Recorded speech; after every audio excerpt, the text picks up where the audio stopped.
Hello friends, welcome back to asset builder YouTube channel. और आज के इस वीडियो में बात करेंगे कि आईटीआर फाइलिंग करने से पहले आपको क्या क्या चीज़ ध्यान में रखनी है। तो देखिए, जब आप आईटीआर फाइलिंग करते तो काफ़ी सारी ऐसी इनकम होती है जो आपको शायद पता ना हो और आपसे छूट जाए, तो आप वहाँ पे दिखाते नहीं है। और जब आप दिखाते नहीं है तो वहाँ पे क्वेरी आने के चांसेस है। तो एक बार आप इनकम टैक्स इंडिया की वेबसाइट पे लॉगिन करके एक जो इम्पोर्टेंट डॉक्यूमेंट है उसको ज़रूर से ज़रूर चेक कर लीजिए। उसके बाद ही अपना आईटीआर फाइलिंग करिए। तो यहाँ पे आपको सबसे पहले अपना लॉगिन करके सर्विस में जाना है। सर्विस में आपको यहाँ पे एनुअल इन्फॉर्मेशन स्टेटमेंट एएस करके मिल जाएगा। तो यहाँ पे आप क्लिक कर लीजिए। तो यहाँ पे मैं आपको दिखाऊंगा कि क्या क्या इन्फॉर्मेशन है कि जो आपको पता ही नहीं थी और कैसे आप इन्फॉर्मेशन निकाल सकते हैं और गवर्नमेंट को डेटा कहाँ से मिलता है। तो यहाँ पे एएस पे क्लिक कर लीजिए और यहाँ पर भी एएस पे क्लिक कर लीजिए। अभी यहाँ पे आप एनुअल इन्फॉर्मेशन स्टेटमेंट आ गया। आपको जाना है टैक्स पेयर इन्फॉर्मेशन, मतलब आपकी जितनी भी इनकम है वो सारा डेटा आपको यहाँ पे मिलेगा। अब यहाँ पे आप देखेंगे तो यहाँ पे आपको मिलेगा सैलरी का डेटा। तो यहाँ पे सैलरी का कितना वैल्यू है, प्लस डिविडेंड कितना मिला है, आपको सेविंग बैंक अकाउंट से इंटरेस्ट कितना मिला है वो भी यहाँ पे कैलकुलेट होके आ गया है, प्लस डिपॉजिट से कितना इनकम हुआ है, मतलब कि एफडी करवाए तो एफडी से कितना इनकम हुआ वो यहाँ पे आ जाएगा। तो अगर आपने कोई म्यूचुअल फंड या फिर शेयर को सेल्स किए है तो उसका भी पूरा डेटा यहाँ पे आ जाता है, ठीक है। और परचेजिंग का भी डेटा आ जाता है। यहाँ पे मैं सबसे पहले ले लेता हूँ सेल्स का डेटा। तो यहाँ पे सेल्स के डेटा में हम क्लिक करेंगे तो आप देख सकते हैं कि यहाँ पे गवर्नमेंट ने जो डेटा लिया है वो computer age management services limited से लिया है, मतलब कैम्प्स से लिया है। और दूसरा जो डेटा उनको मिला है वो केफिन टेक्नोलॉजी से मिला है, ठीक है। तो यहाँ पे ये जो एआईएस निकाला है उस पर्टिकुलर केस में लास्ट फाइनेंशियल ईयर में केम्स एंड कैफिन कार्ट में जो म्यूचुअल फंड में इन्वेस्ट किया था और म्यूचुअल फंड का इन्वेस्टमेंट सोल्ड हुआ है।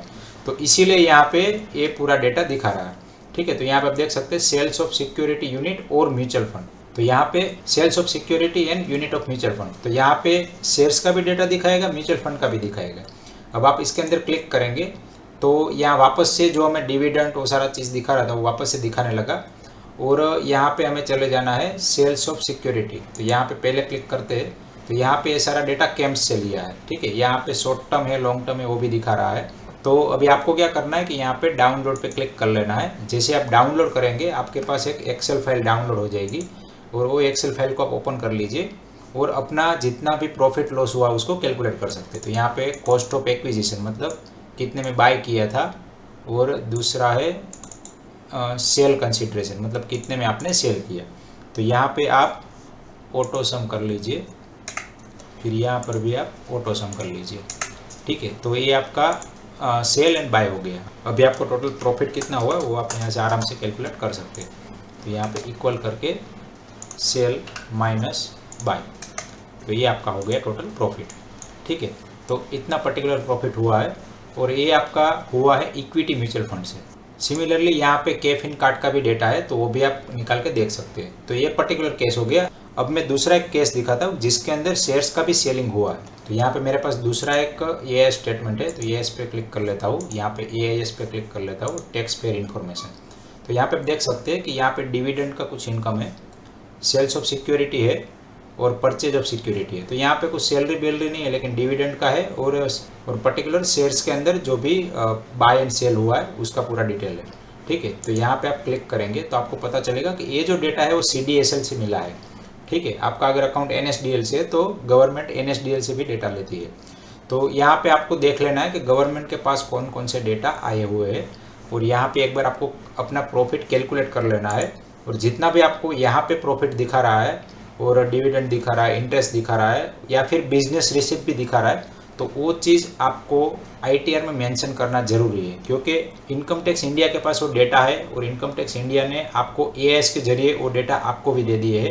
तो आपके पास कोई भी चांसेस नहीं है कि ये डेटा आप छुपा सके। तो आपको कंपलसरी ये डेटा दिखाना है। तो जब भी आप अपना आईटीआर फाइलिंग करें तो पहले आप अपना एआईएस स्टेटमेंट देख लीजिए। दूसरी एक चीज़ है कि आप यहाँ पे ई फाइल में जाके इनकम टैक्स रिटर्न में जाके व्यू फॉर्म 26 एज भी देख लीजिए और यहाँ पर कंफर्म करेंगे तो एक नेक्स्ट विंडो में आपको इस तरह से एक टैब मिल जाएगा, वहाँ पे view tax credit form 26 AS कर लीजिए और यहाँ पे current financial year, assessment year 22-23 HTML view and download.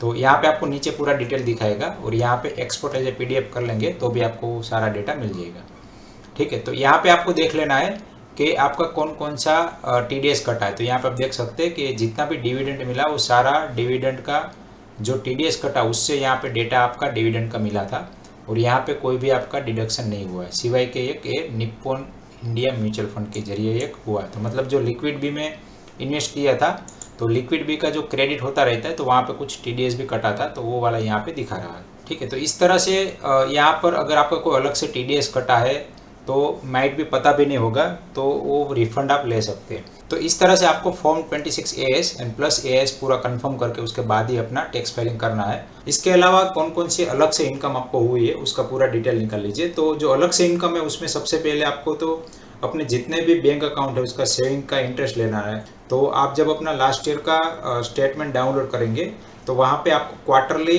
जो भी आपका इंटरेस्ट क्रेडिट होता है वो पूरा डिटेल मिल जाता है। तो 3-4 अकाउंट है तो सबका आप जितना भी सेविंग बैंक का इंटरेस्ट बना है वो पूरा ले लीजिए। अगर आपने FD करवाई तो FD का तो आपको पता ही होगा, तो FD का ऑटोमेटिकल डेटा यहाँ पे AIS से मिल जाएगा। इसके अलावा आपको कोई बिजनेस रिसिप्ट हुआ है तो वहाँ पर भी TDS कट के आपके पास पैसा आता है। तो उस तरह का जो बिजनेस रिसिप्ट है तो वो भी जनरली अगर TDS कटा है तो यहाँ पे AIS में दिखा देगा, अगर TDS नहीं कटा है तो फिर आप अपने आप से अलग से दिखा सकते हैं। आशा करता हूँ कि ये वीडियो आपको इन्फॉर्मेटिव लगा होगा। अगर ये वीडियो पसंद आए तो वीडियो को लाइक करिए और चैनल को सब्सक्राइब करिए। इस वीडियो को एंड तक देखने के लिए आप सभी का दिल से धन्यवाद।